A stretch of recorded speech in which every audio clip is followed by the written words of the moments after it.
આ વિડિયોની અંદર આપણે જોઈએ મલ્ટિપ્લિકેશન ઓફ મેટ્રાઇસીસ, એટલે કે બે મેટ્રિક્સનું મલ્ટિપ્લિકેશન કઈ રીતે ડિફાઇન થાય અને એની એક્ઝિસ્ટ હોવા માટેની ડિફાઇન કરવા માટેની કન્ડિશન શું થશે. તો પહેલાં બે મેટ્રિક્સ લઈ લઈએ. તો અહીંયા આપણે મેટ્રિક્સ એ લઈએ of order m cross n અને બીજો મેટ્રિક્સ લઈએ B of order r cross s. તો બંનેનું મલ્ટિપ્લિકેશન ડિફાઇન થવા માટેની કન્ડિશન થાય આપણે જે સિક્વન્સની અંદર મલ્ટિપ્લિકેશન ડિફાઇન કરીએ a ઇન્ટુ બી લેતા હોઈએ તો પહેલાં એ આવે તો ફર્સ્ટ જે મેટ્રિક્સ લઈએ એની નંબર ઓફ કોલમ્સ અને સેકન્ડ સિક્વન્સમાં જે આવતો હોય એની નંબર ઓફ રોઝ આ બંને ઇક્વલ થવું જોઈએ. n is equal two r. પહેલો જે મેટ્રિક્સ હોય એની નંબર ઓફ કોલમ્સ અને બીજો જે મેટ્રિક્સ હોય એની નંબર ઓફ રોઝ બંને ઇક્વલ થતી હોય તો જ મેટ્રિક્સ ડિફાઇન થાય, નહીં તો ના થાય. અને જો મેટ્રિક્સ ડિફાઇન થાય આપણી આ કન્ડિશન સેટિસ્ફાય થઈ જતી હોય તો આપણને જે રિઝલ્ટ તરીકે મેટ્રિક્સ મળે આને ડિફાઇન કર્યા પછી એ કેટલા ઓર્ડરનો હોય તો એનો ઓર્ડર હોય m ક્રોસ s. એનો ઓર્ડર આપણને કેટલો મળશે m ક્રોસ s. તો હવે આપણે એક્ઝામ્પલ જોઈએ. તો હવે અહીંયા તમે ધ્યાનથી સમજજો કે આપણું મેટ્રિક્સ ડિફાઇન થાય કે ના થાય. તો સૌથી પહેલાં આપણે કયું મલ્ટિપ્લિકેશન લઈએ a into b, a into b માટે.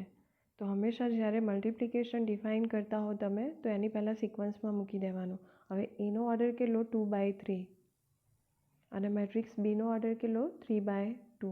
તો પહેલાં આપણે કન્ડિશન ચેક કરીએ. તો પહેલાં મેટ્રિક્સની નંબર ઓફ કોલમ્સ અને બીજા મેટ્રિક્સની નંબર ઓફ રોઝ બંને ઇક્વલ થવી જોઈએ. અહીંયા આપણી ઇક્વલ થઈ ગઈ, મતલબ કે આપણો જે મેટ્રિક્સ હોય એ ડિફાઇન થાય, બરાબર. અને જે મેટ્રિક્સ તરીકે આપણને મળશે એનો ઓર્ડર કેટલો હશે તો એ ઓર્ડર હશે 2/2. આપણે જે મેટ્રિક્સ મલ્ટીપ્લાય કરીશું એ અને બીનું મલ્ટિપ્લિકેશન તો આપણને જે મેટ્રિક્સ મળશે એનો ઓર્ડર કેટલો મળશે આપણને 2/2.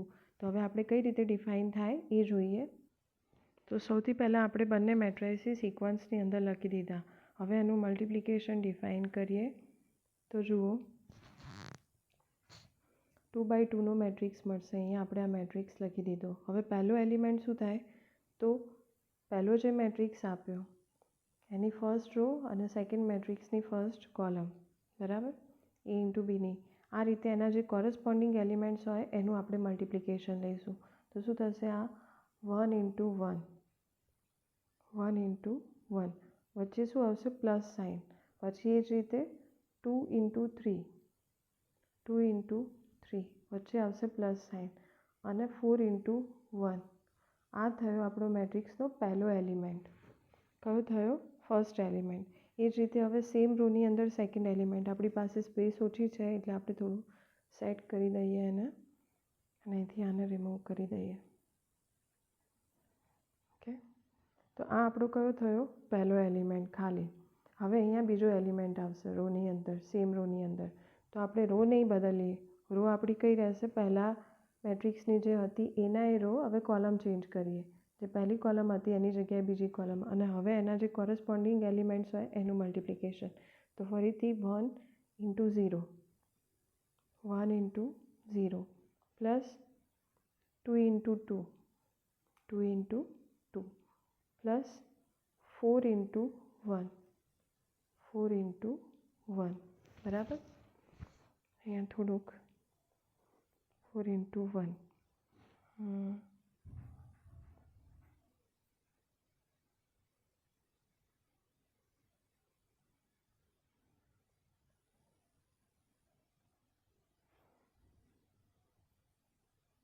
આ રીતે. હવે નેક્સ્ટ રો માટે જે એલિમેન્ટ્સ અહીંયા આપણે લખીએ એ કયા એલિમેન્ટ્સ આવશે તો હવે સેકન્ડ રો લેવાની. સેકન્ડ રો ફરીથી કોલમ એના એ રિપીટ કરવાની, એના કોરસ્પોન્ડિંગ એલિમેન્ટ્સનું મલ્ટિપ્લિકેશન. તો પહેલાં શું આવશે 2 ઇન્ટુ 1, વચ્ચે આવશે પ્લસ સાઇન. એ જ રીતે 1 ઇન્ટુ, એ જ રીતે શું આવશે 1 into 3, 1 into 3 plus 3 into 1, 3 into 1, બરાબર. તો આ થઈ ગયું. હવે આ નેક્સ્ટ રોના એલિમેન્ટ માટે મતલબ સેમ રો પણ નેક્સ્ટ એલિમેન્ટ નેક્સ્ટ કોલમ માટેના એલિમેન્ટનું. તો રો અગેન સેમ રહેશે, કોલમ આપણી બદલાશે હવે એના કોરસ્પોન્ડિંગ એલિમેન્ટ. એટલે 2 into 0 plus 1 into 2 plus 3 into 1. આ જરા સમજી લેજો, આપણો જે બ્રેકેટ હતો એ થોડો બ્રેકેટની બહાર થઈ ગયો. હવે આનું સાદુરૂપ આપી દઈએ આપણે. તો આ થઈ ગયું આપણું મલ્ટિપ્લિકેશન ડિફાઇન. સાદુરૂપ તો થઈ જાય. તો 1 ઇન્ટુ 1 પ્લસ 2 ઇન્ટુ 6 પ્લસ 4. એ જ રીતે 0 પ્લસ 4 પ્લસ 4. એ જ રીતે શું આવશે નેક્સ્ટ એલિમેન્ટ? 2 પ્લસ 3 પ્લસ 3 અને 0 પ્લસ 2 પ્લસ 3. તો અહીંયા આપણને મળે 6 પ્લસ 4 10 11 8 6 8 અને 5. તો આ આપણો જે રિઝલ્ટ મેટ્રિક્સ હતો એ કેટલાનો મળ્યો આપણને? 2/2નો. હવે આપણે રિવર્સ ચેક કરીએ કે બી ઇન્ટુ એ ડિફાઇન થાય કે નહીં. તો જુઓ, પહેલાં આપણે ઓર્ડર ચેક કરી લઈએ. તો બીનો ઓર્ડર કેટલો હતો? 3/2.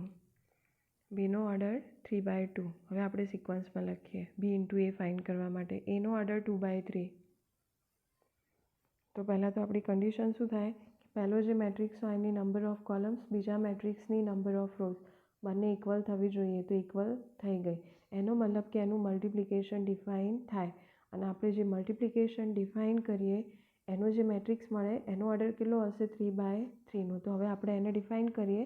તો મલ્ટિપ્લિકેશનમાં પહેલાં આ મેટ્રિક્સ બી મૂકીશું અને પછી કયો આવશે? મેટ્રિક્સ એ. તો જ્યારે બી આપણે મલ્ટિપ્લિકેશન ડિફાઇન કરીએ સૌથી પહેલાં સિક્વન્સની અંદર આ રીતે મેટ્રિક્સ મૂકી દેવાના. હવે આપણો જે મેટ્રિક્સ મળશે કેટલાનો મળશે? 3/3નો. તો સૌથી પહેલાં શું આવશે?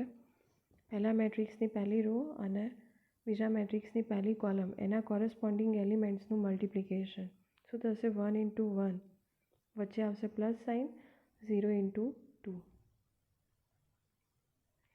આપણો ફર્સ્ટ એલિમેન્ટ થયો. હવે સેમ રો આપણે રો વાઇઝ એલિમેન્ટ લખીએ એટલે રો સેમ રહેશે, કોલમ ચેન્જ થશે. બરાબર? અને column wise row wise element લખતા હોય તો અહીંયા રો બદલવાની, કોલમ સેમ રાખવાની. બરાબર? પણ આપણે આ રીતે ફિક્સ રાખીશું કે પહેલાં રો સેમ રાખીને કોલમ ચેન્જ કરી દઈએ, રો વાઇઝ એલિમેન્ટ લખીશું. ફરીથી ફર્સ્ટ રો અને સેકન્ડ કોલમના કોરસ્પોન્ડિંગ એલિમેન્ટ્સ એટલે 1 ઇન્ટુ 2 એટલે કેટલા થશે? 2 લખી દઈએ. પ્લસ 0 ઇન્ટુ 1 કેટલા થાય? 0. એ જ રીતે સેમ રો અને હવે થર્ડ કોલમ લઈએ તો 1 ઇન્ટુ 4 કેટલા થાય? 4 પ્લસ 0 ઇન્ટુ 3 એટલે 0. હવે આપણે રો ચેન્જ કરીએ તો આ સેકન્ડ રો અને હવે આવશે ફર્સ્ટ કોલમ ફરીથી. તો 3 ઇન્ટુ 1 પ્લસ 2 ઇન્ટુ 2 એટલે 4. એ જ રીતે સેમ રો અને સેકન્ડ કોલમ તો 3 ઇન્ટુ 2 એટલે કેટલા થશે? 6 plus 2 into 1 2. Same row third column 3 into 4 12 plus 2 into 3 6. અને હવે લઈએ લાસ્ટ રોના એલિમેન્ટ્સ. ફરીથી ફર્સ્ટ કોલમથી સ્ટાર્ટ કરીએ તો 1 ઇન્ટુ 1 પ્લસ 1 ઇન્ટુ 2 2.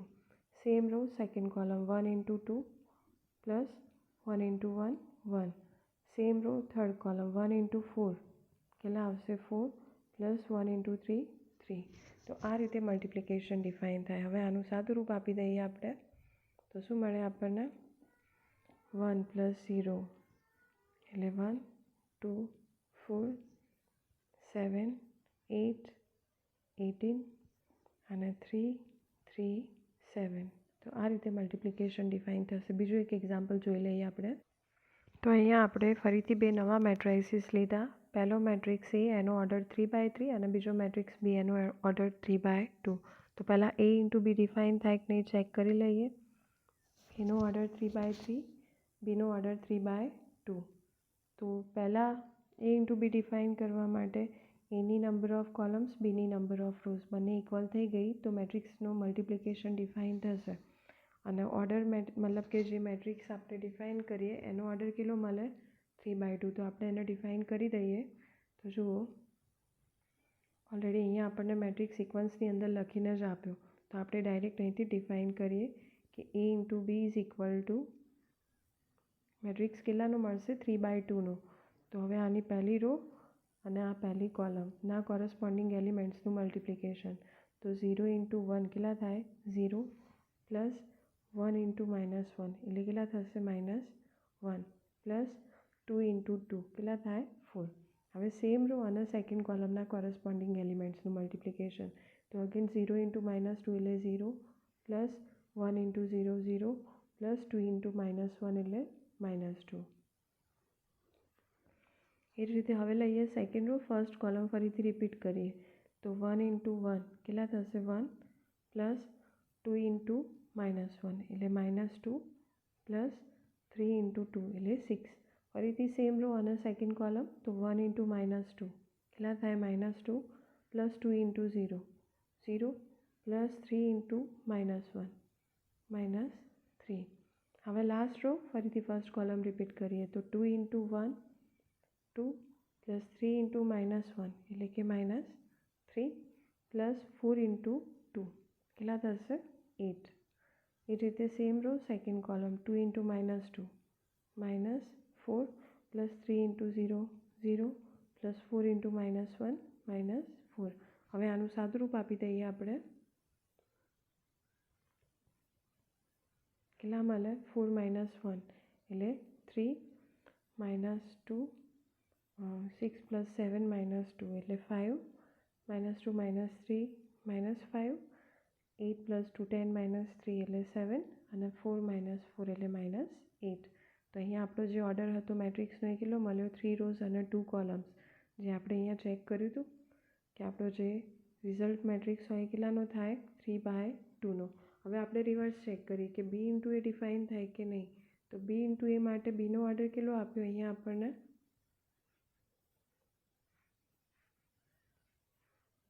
એક મિનિટ બીનો ઓર્ડર કેટલો આપ્યો? 3/2. તો B × A લઈએ. બીનો ઓર્ડર 3/2. એક મિનિટ થોડી સ્પેસ કરી દઈએ આપણે અહીંયા.